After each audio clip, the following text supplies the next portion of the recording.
Yay. Okay. So I'm super excited to be having this conversation today because at my book launch of Angels, Herpes, and Psychedelics, I got to meet this amazing man, but only for a moment.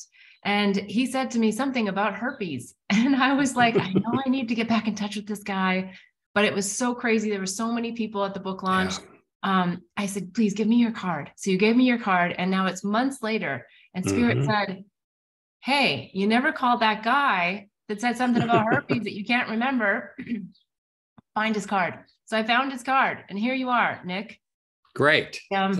We got on the line the other day and I said, wait, let's record this because you have just an incredible amount of knowledge and insight. And I think really great discussion that we can have here today with the number one goal of healing herpes.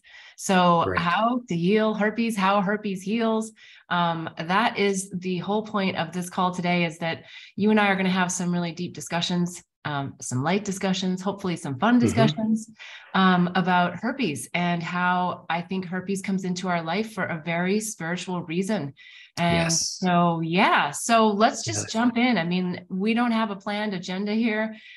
Maybe share a little bit, because you are a photographer, sex educator, and intimacy coach. And I heard you talk about being a sexologist. Is that what? Yes. I got a doctorate in human sexuality. First of all, thanks for having me on the show, Beth. I really appreciate that. And thanks for bringing this topic up. It really needs to be brought out and talked about. So. Yeah. Well, thank you for being willing to have this conversation, because I think it's rare to find people who actually want to talk about herpes. And it's especially fun that you happen to be in the form of a man in this lifetime. And I know that you have a lot of interesting things to share that I think will help fuse the energy around herpes. But tell us just a little bit about being a sexologist and what that actually means and how you define that in your practice. Well, it's fun. I was a commercial photographer for 35 years. And on the side that nobody did, I love doing erotic photography. I love the body, the human form. I love sexual energy and the expression of sexual energy. And it led me down a path. And especially with women, there was a lot of stigma around their genitalia. A lot of women didn't like what was going on down there. So I ended up photographing that. And I ended up publishing a book. It's called Petals. And in the Petals book, I photographed over 250 women's genitals and put it in the book. It was almost a 20-year project doing that. Nobody was paid. The women came to me. And what we were looking at was the negativity and the stigma around genitalia. So we looked at stories about being told it was bad or dirty, sexual abuse, the social stigma, and just a lot of questioning so that we could empower. I thought it was a very important thing. Our genitals are kind of a base of who we are in humanity, and to bring and give that power back. And during this journey, I would say probably the number one thing that came up was herpes and the stigma around herpes. I didn't realize that the majority of people have it. And there's a shame around it, and it was holding them back in their sexuality. And when you hold back your sexuality, you're holding back your life force energy. And so we had to look at that. And there wasn't a lot of places to go. Everywhere we looked, it was usually negative talk, how to deal with it, how horrible it is, how to not get it. And nobody was talking about the positive aspect. How do we turn this thing around? And why is the narrative around herpes so filled with shame? I know. It's like, it reminds me of like the biblical days of like the lepers, where society wanted to build this mental thought construct around, separation and like you're bad. And when people feel bad about getting a virus. And I have to say that as we talked, so this a little bit, but for the viewers who haven't heard me say this, the book and the title was very divinely guided for me. Like I was like, are you serious? I should put Angels, Herpes, and Psychedelics on the cover, right? Because that was like a pretty bold move. And through the writing process of the book, the first iteration of the book, I actually did not say whether or not I contracted herpes. I left it very vague, right? Yes. And then And then I thought, and part of it was because I knew a partner at the time was really not interested in me sharing it, even though that partner didn't have herpes.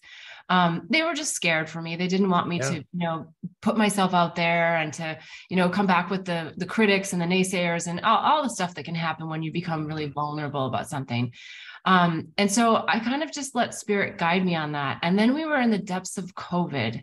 And what I realized through COVID was there was massive COVID shame in the beginning, not so much now, but in the beginning, because people are like, oh my God, you got COVID. Oh, don't tell anyone I have COVID, right? Because you got shamed because, well, maybe you didn't wear your mask, or maybe you went out in public and you shouldn't have. I mean, it was fascinating how we, as little monkeys running around here, wanted to observe and judge and discriminate and, and alienate people. And that was like hard on top of already being isolated in this, when we were all in quarantine, right? So there was all this emotion that I think just shot the cortisol levels up and the oxytocin levels down because people weren't able to connect with each other.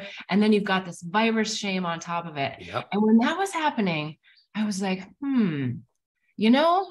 I think everyone, whether you have herpes or not, can understand what kind of virus shame someone might experience by having not only a virus, but a virus that, really attacks the genital area, that area that you just talked about, which is so vulnerable for people, which is so intimate for people. And then Spirit said, no, you need to put more in the book. I know. My friends used to ask me, what do you think about this whole COVID pandemic and the way we're handling it? And I always thought, it sounds like a herpes thing. It sounds like we're handling it the same way. The shame and the fear, and it's just part of life. It is. Yes. So when that came up, I'm like, okay, we gotta do something more here. We got to get more vulnerable. We got to share more about my life, because that's how we learn, as we learn from each other. That's why we decided to be humans, right? And come into this physical body was to have an experience with other people and a relationship to our external environment. And so, I put it on there, but I also have it on the title because I think that mind viruses are like the thing for us to blow up right now, right? I mean, everything that we've had to endure, and we won't go into these topics right now, but whether it's the vaccinations, whether it's the politics, whatever it is, it's clearly a distraction from our awakening. And that is, like, I think one of the key things that we should be taking away from everything that's happening right now. But if we can blow up shame, whether your shame is to do with herpes or sexual abuse or, whatever your trauma is, whether it's a big T, a little t, it's trauma and it's up for release. I think that's the thing that COVID really came forward for me, is like, wow, let's get people deep within themselves to do that self-observation of what's in there that's not serving my higher good, what's in there that I need to blow up, what's in there that I need to let go. And then, as you know, dis-ease in the body isn't possible, right? Because then we've raised our vibration, we get out of the muck, and it's also just getting out of your own secrets, right? Because herpes is like a secret. I mean, for most people, not for you, not for me, but for most people, it's a secret. And and it, to me, it's a big thing is looking at, like you said, we're so into our minds, and then being a sexologist, I study sexuality. What's the importance of sexuality? How do we go about it? What does it all mean? And it's in a sense going away. A 25-year-old when I was 25 compared to a 25-year-old today is having 30% less sex. Oh, why? I know that. Yeah, Wow. sex is going down, and there's a lot more shame and confusion around human sexuality. Why? What is going on? Are we going more into our heads? And the whole herpes thing is interesting, because when I grew up, I was a flower child of the 60s.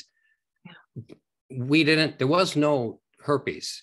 The herpes was there, but it wasn't talked about. It was a cold sore. There wasn't a sexual shame around it, because it actually really wasn't even looked at it as a sexually transmitted disease. It was more looked at, it's part of life.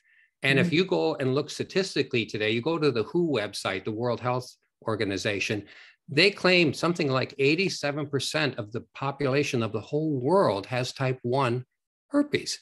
Right. It's something we all have, and it's been around since the beginning of time. Right. So why is it lately been stigmatized to the point? And to me, that's a social construct. Well, why? Why are we going and looking at that? We didn't back in the 60s. They didn't test for it. We didn't have disclosure because we weren't tested, because we all kind of assumed we got it. Okay. So to me, what is going on today, and why is it shutting so many people down? And like I said, when I interviewed 250 women, it was the number one thing that came up. Interesting. And it was holding them back, Yeah. from the joy of expression in the body. Yeah. Yeah. I know. For me, I have to say that once that happened, and I won't tell the story because it's in the book, and it's a very traumatic story for me as to how I encountered it and how I was infected by it. But you do immediately feel like, oh my God, damaged goods. And you immediately feel like, I mean, I didn't even want to Google it because I'm like, I don't want my computer to even know that I have it, or, well, I didn't know that I had it at the time. But it's just like this fear takes over, and you can't get out of it because you don't even know who you want to talk to about it. Even your trusted closest friends, you're like, I don't want to admit this. And I remember the one story that I did tell in the book that I'll share here was, I was back in Singapore and got tested by my OBGYN and found out that I was in fact positive, and then went to a homeopathic doctor. And I remember sitting in her waiting room, and I was just at the edge of tears for all the trauma that had happened at that point in my life. It was pretty intense right then. And I walked into her office, and I wasn't going to talk to her about it. It's like, I didn't even want to, tell her about it. And she just asked me, a simple question, like, is there any emotion right now that's coming forward for you? And of course, then it was just like, wow, and the tears came, and the storylines popped out, and I just shared with her what it was. But I also felt like, well, she's not going to have a solution, like nobody else, there's no cure. Well, lo and behold, the beautiful soul that she is, she said, I do have something for you. And she did prescribe one of her homeopathic remedies that I took for several years, and didn't have any outbreaks. So I just, there are solutions to this, but I also found that it brought me way more in touch with my body, because I knew that when I would start to feel like, do I have some activity of this virus in my body? Then I knew that, let me look at my stress levels. Let me look at what I've been eating. Is my body alkaline? Is it acidic? It called my attention to my body in a way that I hadn't experienced before. And then of course, with partners, future partners, it was incredibly traumatic. I had to live the trauma all over again in the intimate moments, thinking, is this person going to reject me? How are they going to feel? Yeah. Is this going to be a deal breaker? Are they worth it for me to tell them? There's like all of these questions that come up and make it all super intense. And then, I just think about, wow, the intensity of that conversation. I took it and went into it, but there's a lot of people that can't or don't, because the trauma is just too overwhelming and they don't talk about it. And then what happens is then we just infect more people, right? Or we have a really bad situation happen where more trauma happens because we've infected someone, and then people run away, or, there's lots of different scenarios that happen with that. With those situations. But is there anything in particular that kind of pops out for you right now as far as what your individuals that you interviewed expressed regarding herpes, along that lines of sort of storytelling and how it impacted their life? Well, I think that was the hardest part. There's a wonderful organization here in San Diego called San Diego Help. It's where I think it's the third Thursday of the month. It's a herpes support group. So when you're first diagnosed with it, it's traumatic. And so in the evening, it's in the hospital in a room downstairs, and they bring a doctor in and they show you all the visuals. And I loved going. I would volunteer and go just to be in the room. And there'd be 20 or 30 people every month that would show up. Most of them were young, 18 to 25, just starting out in life, just starting to figure out who they were sexually. And they would come to this meeting and they were devastated. They would cry their eyes out. I am ruined. I am soiled. I am dirty. I should have never been sexual. And it was so hard to sit in that room and look at them. And my goal was to turn it around, turn the dialogue around. It's like, wait a minute, this is part of life. It's to normalize it. And it's difficult. It's difficult to normalize it. I tell people it's a gift. Herpes to me is a gift. It's kind of like in your car when the check engine light comes on. It comes on for a reason. You go to the mechanic and he puts a thing in there and he goes, yeah, this is wrong, or that's wrong, or that's wrong. To me, herpes is like the human great spirit gave us a check engine light. And when you feel that tingling coming on, something is out of balance, either in the mind or in the body, and you have to look at it. And in a sense, what a gift. Why look at it as a sexual stigma? If almost 90% of the people have type 1, everyone has it. So to me, I look at it that way. I look at the statistics and I look at the gift behind it and the meaning of it. And I try to turn it around. It's not a negative, it's a positive. It's very difficult in this society because the talk and the stigma around it. And yet the weirdest thing is, if just about, and they say like 90% of the people who have it are asymptomatic, they don't know they have it. Yeah. So when you do the talk, or when you are out there and you're being stigmatized or you're being rejected, you don't know, the other person probably has it also. So to me, it's the story around it that needs to be changed. And I find it interesting because, like I say, back in the 50s and 60s, we did not have the story. So we didn't have the stigma you have. Well, why? Why did the story come up? And can we turn it around and bring it back? Yeah. Well, and thank you for saying all that, because when you were talking about these younger people in the support group, it really like welled up some emotion for me, because I just wanted to say, and like, I just wanted to hug each one of them and say, just get to the other side of this, because it's just a story. It's just a storyline. I mean, yes, you may have outbreaks, and yes, it's not comfortable when you do, but once you get beyond the mind and your own self-judgments, who gives a rat's whatever what anybody else thinks? And I think it also tells you a lot about the other person. If the other person is not in a position where they can hear the truth, accept the truth, and accept you for who you are and what it is that your challenges are, then they're just not the right person, right? So I'm like, thank you. I mean, so in some ways, I think it stops people from, potentially some people, from sleeping around and maybe sleeping with the wrong person, because we sleep with people and we're on each other's life cords. We're getting their energy. So maybe this is a nice way to just not be so quick to jump in on, the chemistry that happens between people in a good way, right? In a good way, that we get to know someone, that like we should have that level of trust if we're going to share our sacred body and our sacred soul and our energy with someone. Why wouldn't we want to know if they're worth trusting with some of our deepest, most intimate emotions that we're experiencing? Why wouldn't we want to know that first anyway, right? Yes. I would say you have to be careful with that, because even if you go deep, you don't know if the other person is carrying. It's not technically, I don't think that's going to save you. I can't tell you how many people came to me and their first encounter, they dated for a long time. They held back. They weren't sexual. They went into heart space. They knew their partner. They both got it. One of them had it, and they didn't know that. So then you would have to run off before you would have an encounter and get tested. Well, the tests are very problematic. If you start doing research on the tests, a lot of false positives, creating a lot of trauma, a lot of false negatives. It doesn't show up.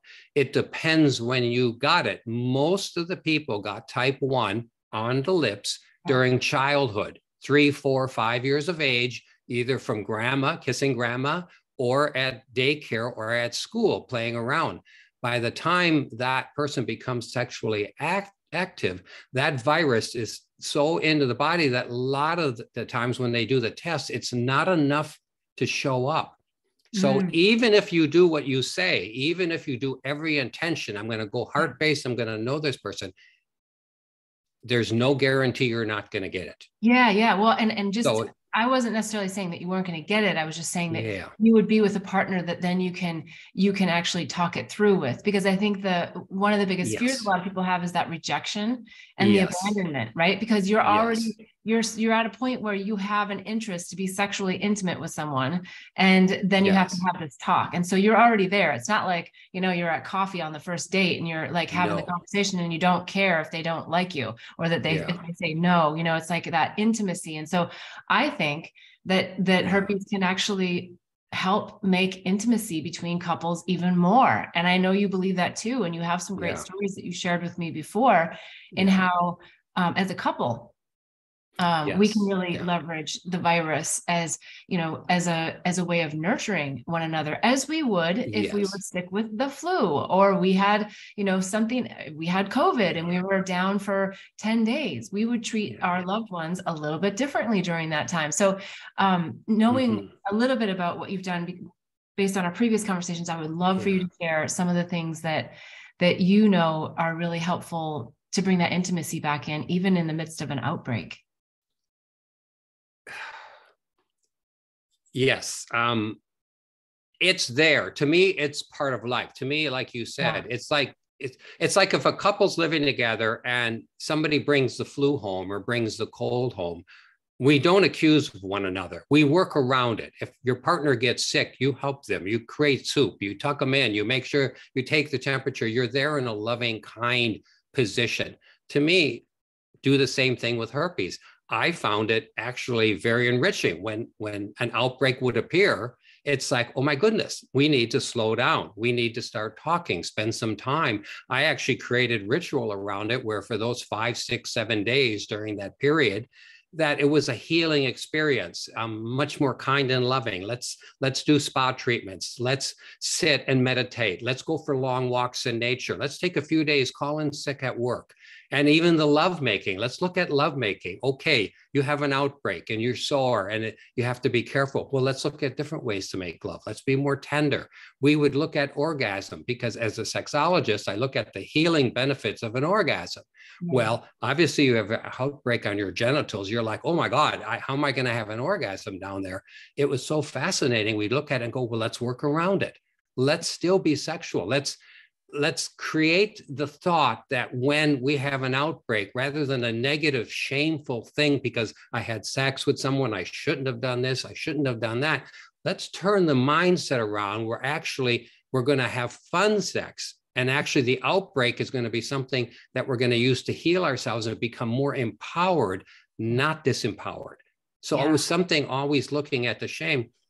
And what was really interesting of children, like I said, kids will get it. And in high school, they'll call it a cold sore or a sun. I was out in the sun too much. And they'll have these outbreaks. To me, it's a really important time when you see your child getting one, or even as an adult, even on the lips or the genitals. Look at your life. It's time to slow down and have a conversation on what's going on. Am I eating okay? Where's my mind at? Am I holding back a stress that's inside me? That's why, to me, I like to turn it around for people. And you can go back and you can analyze all you want. I shouldn't have been so promiscuous when I was younger, or maybe I should have known better and I drank too much. You can do all of this self-shame you want. But if you keep going backwards and not turning it around as an empowered, beautiful thing and a gift from God, you're never going to let it go. And to me, sexuality is so important. I see the healing benefits. I see the mental benefits. I see the spiritual connection between two people and the dance around it. And anything that takes that away, I want to try to work on. I want to empower people so they get back to that.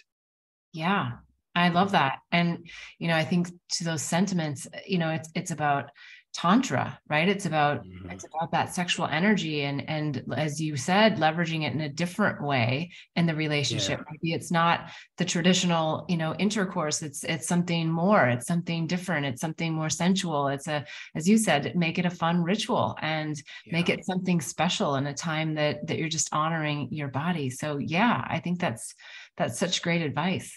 Yeah. It's something to me that can bring people together, not tear them apart. I would hear these stories, and I know couples in particular where all of a sudden they've been married years and all of a sudden somebody would have an outbreak, go to the doctor, it's herpes, and it destroyed the relationship, trying to figure out who brought it in. Where did it come from? Did you have an affair? And I would spend time with both partners and there was no affair. There was no thing. Somebody had it from childhood and they were just torn apart by this thing that actually could bring them back together and actually make them stronger. It's, and one of the things that's ironic, like I said, because of my work, I get so many clients who come to me when they get an outbreak and the fear of not getting it and the holding back, and then they'll fight. they'll slip, according to them, they'll slip up and they'll make a mistake and they'll sleep with someone and now they got it. And they'll come to me and I'll look at him and go, all those years you were trying to not get it. And that's why I equated it to the COVID pandemic. Yeah. Because you can do people are bleaching their food. They're not going out of the house. They're not going and seeing a dying friend because they don't want to get it. They're going to get it in the end anyways. Yeah. Well, we know the law of attraction, and whenever you fear something, you actually bring it closer. So exactly. It's basic stuff here that, there's no reason to fear. And the energy of fear is so terrible for your body. It brings in a whole different vibration, a lower vibration. It's such a waste of time to be in fear energy, to be in that lower vibration when you could be, as you're saying, and as we've been saying through this whole time, when you can be having such an intimate, beautiful relationship with someone. If you just step through the fear, just get over the mental mess of all of this, the mental mind mess of the virus. And that's how you heal herpes, is get through the virus of the mind so that you can get on the other side, and that there's no charge to it. There's no charge to herpes. I mean, people have looked at me and said, oh my God, like, don't you feel a little bit vulnerable about putting it on the front of the book? And I said, no, I don't. I feel like I am in my full truth and sharing something that I feel like we need to talk about. Like, this is not there. Stop with the secrets, people. Like, whatever your secret is, it's just get rid of it. It's toxic. Any secret is toxic. Anything that makes you feel less than perfect and whole, which you are, everyone's perfect and whole. And so, so I just feel really passionate about it. And I was so happy to find you, because you're also so passionate about it, in the sense that we really want to help people heal from the ideas behind it. And once we start popping through and we get, I don't know what the critical mass is, the, Malcolm Wells, the tipping point, right? We can, we can switch this. Same with COVID. COVID could be gone if we just started to, and we're starting to do that, but when we start switching the energy that we put towards something. And so the more energy we put towards this virus called herpes, more energy it has, right? And we can make the stigma go away. And I think we all need, in humanity right now, greater connection. We all need greater intimacy. We all need, to feel like we're supported by each other, as opposed to judged and torn apart, right? So it's such a great time, I think, for us to be talking about healing something like herpes, because it has so much charge. And I can't wait to see what happens in humanity, because I think that, through your work and my work and many others that are out there shining the light and showing the way for lots of trauma, but specifically for herpes, we're going to see a huge difference. And deal with it. Learn to deal with it. It is, I truly believe in my heart, it is a gift. It's our check engine light. There are so many things that people are not into their bodies enough, and they're not paying attention, and the illnesses have to scream. I mean, you have to have a heart attack, or you have to start peeing blood. You have to start seeing things way beyond when you should have known they were there. And to me, herpes is a way to know that your body's and your mind is off track before it gets that bad. It is truly a gift. And when we start changing the narrative around it, and so people start seeing, okay, just about everybody has this thing, and then destigmatize the guilt around sexuality. Because to me, it's an interesting time. Like I said, when I look statistically and I see that sex is getting more difficult to have, there's so much shame for women and for men around sexuality and fear around sexuality. I truly believe sexuality is where our humanity lies. I think the dance of sex, to learn how to be grateful, to learn how to be caring, to learn how to express, and to be gentle and kind, and yet still go with the drive, go with the attraction. That's what makes us human. And it's a big part of humanity. So when we pull back and we go, I'm scared, I'm not going to go, and we stay in our bedroom on our computer, I think we're missing a big part of interacting with one another. I think the dance of sex is where we lie. It's part of being that. And it's just like going back in nature. I always ask people, as a sexologist, where do you think we hold more knowledge, in our mind or in our body? Mm. Mm. And I truly believe we hold a lot more knowledge in our body. Absolutely. I think like Tony Robbins says in one of his workshops, the mind does not have the ability to make you happy. The No. mind is only to keep you safe. It does patterns, it follows. The heart and the body are what give you peace. Yeah. And to me, part of that is sexuality. That's where we readjust. Well, I was just going to agree to that and say that the body doesn't lie. The mind will tell you lots of stories. Yeah. And the mind makes us sick. The mind will get you all over the place, because all of these different things are a reflection of the external world to you that say, oh yes, believe that, believe that, believe that, believe you're less than, believe this. Yeah. So I'm with you. I think the body doesn't lie. And I think one of the things that in especially the Western world, we've gotten so far away from is listening to our bodies, right? Not being in touch. And part of that has to do with our diet. Part of it has to do with just the societal norms now and where we're at. Part of it has to do with just getting into the programs of what's happening on TV, right? There's a lot of different components to it, but I'm with you that sexuality and intimacy is like the number one thing, because that is our way to connect as a human. It's the experience we came here to have. Exactly. In communion with others and in intimacy. And I really have to say that I did not have a pulse on the younger generations and their reduction in having sex, because I kind of always thought, well, when you're young and the hormones are high, you just go for it. And you haven't had all the heartbreak, and you haven't necessarily, but I think it's switching now. I think a lot of younger people, and based on what you're saying, that they are having issues with being open and intimate with others, maybe even before they've had their first heartbreak, just because there's bodily shame that's coming forward. It's very interesting. I did not know that the younger people were having this kind of situation. Well, when you look at their patterns, when you look at 50 years ago, the average child would roam during their day. In the summer, they would roam like 3 miles from their home. Today, the average child, the same, it's like 350 feet. Interesting. They don't go and play in the woods anymore. They're not running in the hills and the nature. They're not out there feeling their bodies, feeling the wind, the temperature. They're not encountering bugs and insects, and they're not in their animal body.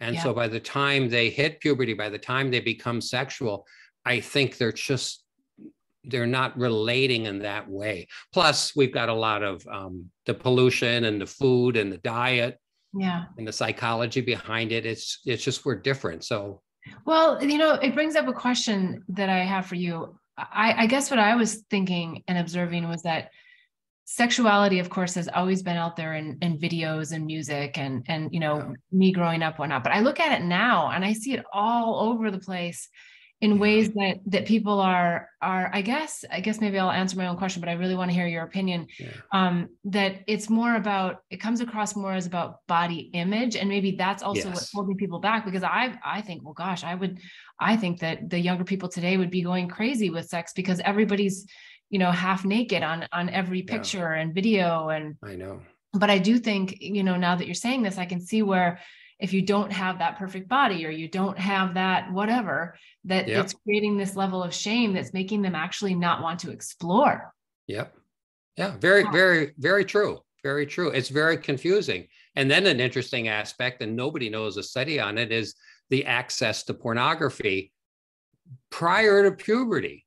Okay. Children today are seeing things before they're even have the ability to know what sexuality is and to explore it in a natural sense, to go out there and be around other children their age and understand and figure out who they are, sexuality, and how they want to express that sex. They're seeing what is supposed to be this. And I can't imagine what that's doing to their young minds. And like you said, when they're seeing images all the time, well, this influencer is doing this, or this is what beauty looks like. The self-doubt to me has to be tremendous.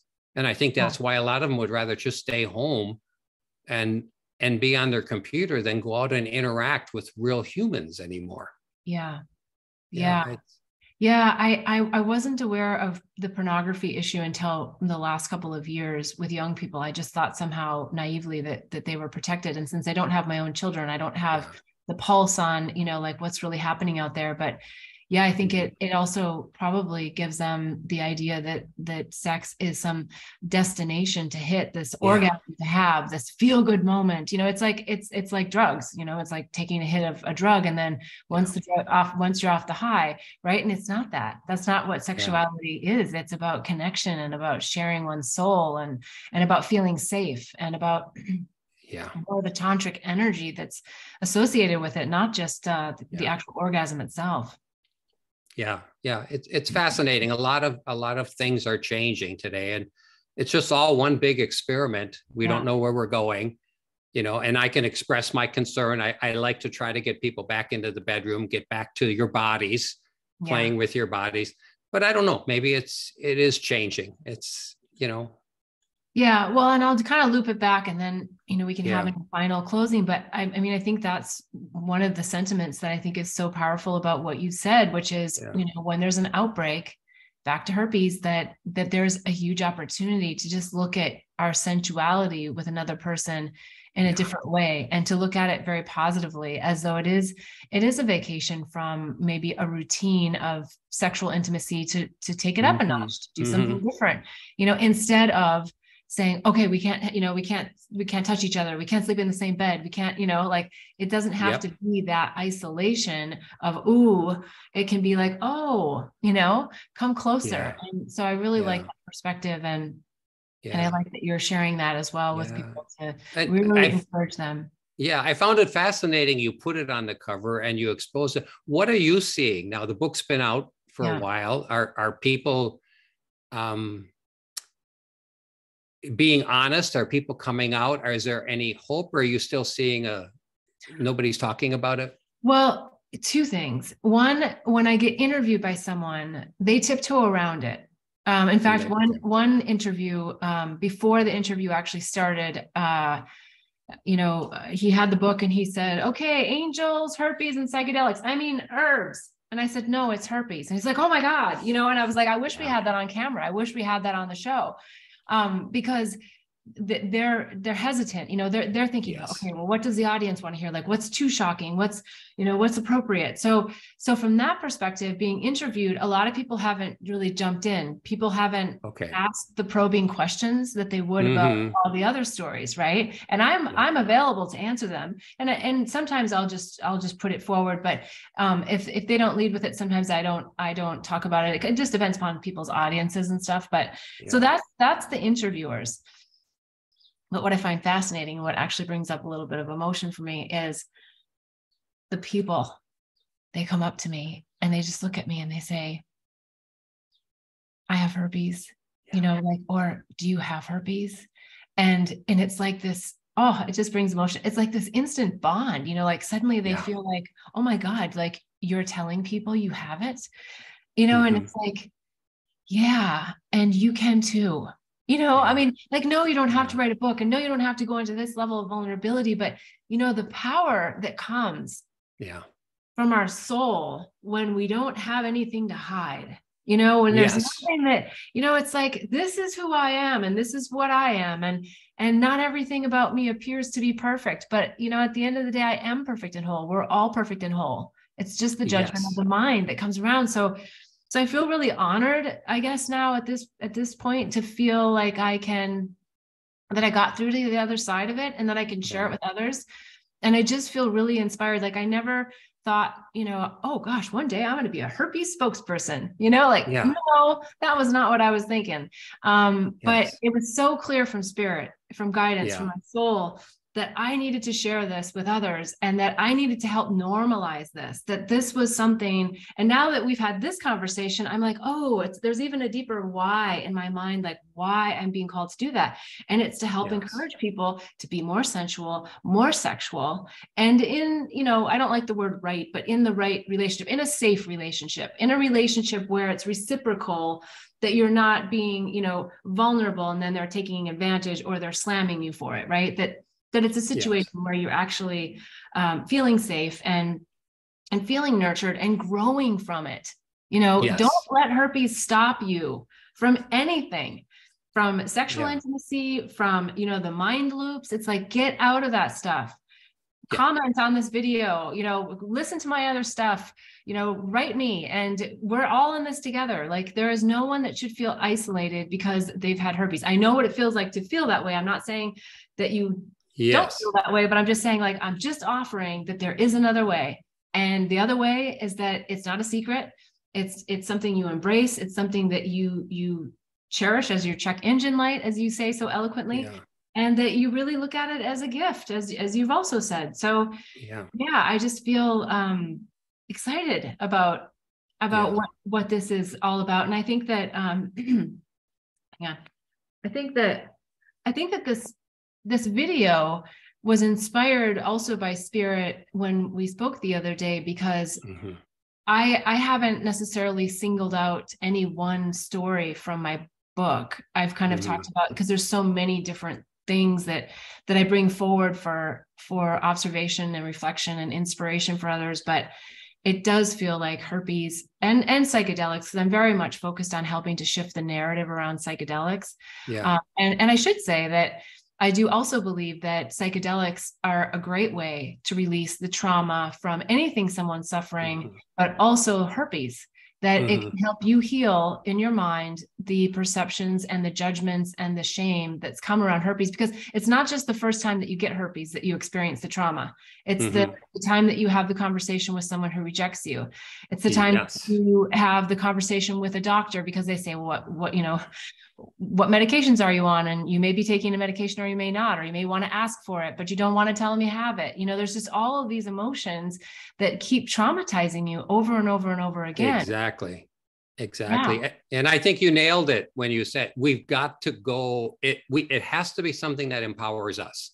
And especially when you're out in the dating world and you're looking for intimacy, to be able to go into there. If you're going to go in and have the talk from a place of shame, where I'm going to go, well, I have to tell you something. I have this bad thing and I don't want to give it to you and blah, blah, blah.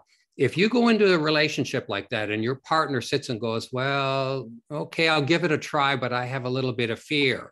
And then when it comes to the bedroom and you get naked, they're worried, they're scrubbing themselves down afterwards. They won't go down on you because they're scared they're going to get it from you.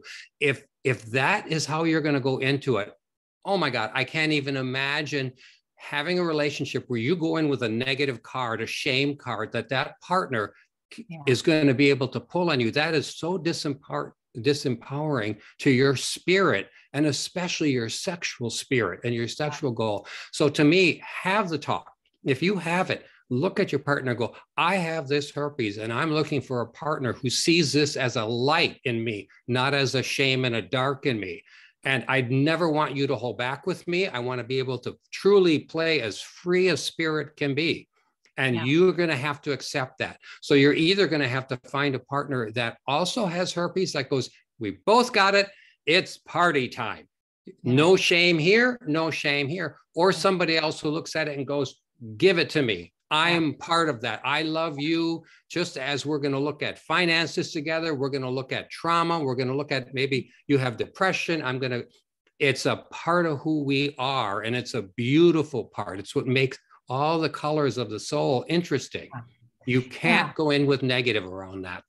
No, I think that's all great. And what I feel inspired to say is, thinking back about some of the relationships that I had post my herpes trauma, I feel like I've kind of had it all happen to me, meaning like the first few, luckily for me, were gentlemen who really stepped up.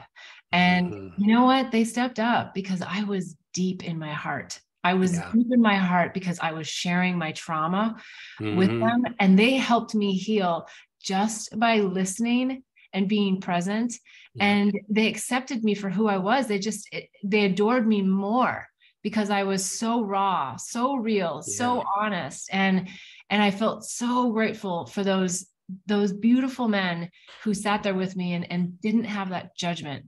But then I also have had situations where I've had someone go, oh my God, and like immediately just like, like distance themselves. And that was traumatic for me. And so I think why I want to bring that up and say that is that it's really important that you always remember that everyone else has their lens, and it's okay. Let them have their lens. Let them have their response, and don't take it personal. Yeah. It's not personal. They have a fear. Let them experience their fear. The person that I just referenced that jumped away and like, whoo, you know, I just sat with it. I felt terrible. I broke a coffee cup afterwards. I was all nervous. I was like, oh my God, you know, like, you know, like, what's happening? And because I was so shocked because I had not had that kind of reception. And it, you know, this was quite some time ago now, but I just, it was a gift for me because I got to just sit with that person, allow them to have their experiences. And they went and they did research and they did, you know, they looked up, and we took, you know, we took time, and that time helped us get closer. And they came on their own to a place where they said, you know what, I want you, and I'm going to come into this knowing that there's a chance that I could get it. I'm going to hope that I don't, but I'm in. And it was like, that's love. That's love. That's love. And it didn't start in the way that, you know, one would hope, like maybe the other ones did. But if you sit with it and don't let their reaction tear you down, right? Because that's the other mind mess, is that, you know, you can't let someone else, and that's with everything in life, right? Like everyone has to experience their life through their lens, and you have to let them. And you just have to know, you're just responsible to know who you are and how you feel about yourself and maintaining your own happiness.